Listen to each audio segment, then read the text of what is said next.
অপরিচিত এলাকা, অপরিচিত জায়গা, অপরিচিত মানুষগুলো যখন পরিচিত হয়ে যায়, তখন সে এলাকা বা মানুষগুলো খুবই পরিচিত হয়ে যায়, আপন হয়ে যায় মানুষগুলো। যদিও আমি তাদেরকে চিনতাম না, কিন্তু আসলে আমাদের পরিচিত এবং খুব কাছের মানুষজন ছিল।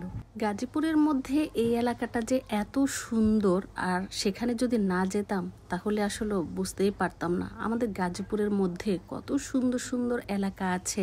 সেখানে যেতে হলে যদিও একটু কষ্ট করে যেতে হয়, কিন্তু যখন সেই এলাকায় যাওয়া হয় তখন কিন্তু মন প্রাণ ভরে যায় যে আমাদের গাজীপুরটা আসলে সত্যি কত সুন্দর। তো যাই হোক, আমরা যেখানে যাচ্ছিলাম সেটা হচ্ছে গাজীপুর কালিয়াকৈর, আর এলাকার নাম হচ্ছে শৈলাখালী এলাকা। আমরা যেহেতু ঈদের পর দিন গিয়েছিলাম, তাই অনেক জ্যাম ছিল। গাজীপুরে যে এত জ্যাম হতে পারে, বিশেষ করে কালিয়াকৈর জামালপুর চৌরাস্তার মোড়ে এত জ্যাম ছিল। এই জ্যাম তো আমি ভেবেছিলাম আমরা যেখানে যাব, মানে শৈলাখালী এলাকায় যাব, সেখানে যেতে যেতে আমাদের রাত হয়ে যাবে আর আমি সেই এলাকার সৌন্দর্যটা তুলে ধরতে পারবো না। দেখেন কি পরিমাণ জ্যাম ঠেলে ঠুলে কিন্তু আমরা গিয়েছিলাম। আর এই যে রাস্তা দেখছেন, পুরো একটা সাইড একদম বন্ধ ছিল। যাই হোক, অবশেষে কিন্তু আমরা সেই এলাকাটাতে যেতে পেরেছি। আর এলাকায় যাওয়ার আগের যে কত সুন্দর সুন্দর চিত্র, এগুলো যদি আপনাদের মধ্যে তুলে না ধরি তাহলে আমার কাছে মনে হবে যে আমি আসলে সত্যিকার অর্থে ভিডিওটা কমপ্লিট করতে পারিনি, মানে আমার এই ভিডিওটা সুন্দর করে আপনাদের কাছে উপস্থাপন করতে পারিনি। আসসালামু আলাইকুম, আশা করি সবাই ভালো আছেন। আলহামদুলিল্লাহ, আমিও আপনাদের দোয়ায় ভালো আছি। এই যে আমার ভাসুর শৈলাখালী এলাকায় যে যাদের বাড়িতে যাবে তাদের কাছে যাওয়ার জন্য মানুষের কাছে জিজ্ঞেস করে তারপর কিন্তু যেতে হয়েছে, কারণ অনেক দিন পর আমার ভাসুর এই এলাকায় আর এই আপন মানুষগুলোর কাছেই কিন্তু গিয়েছে।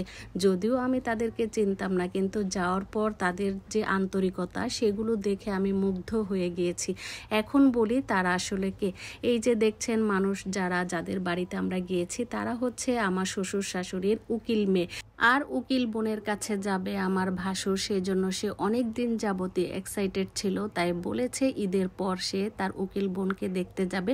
যদিও আমার ভাসুর সব সময় তাদের সাথে যোগাযোগ রাখতো, তাদের খোঁজ খবর নিত, কিন্তু আমরা আসলে আমার স্বামী, বিশেষ করে আমার স্বামী আসলে এত চিনে না, যদিও তাদের সাথে এত যোগাযোগ ছিল না, কিন্তু আমার ভাসুর সব সময় তাদের সাথে খুব ভালো একটা সম্পর্ক রেখেছে, যে কারণে আমরা সেই এলাকায় গিয়েছি এবং তারা মুহূর্তের মধ্যে আমাদের আপন হয়ে গিয়েছিল।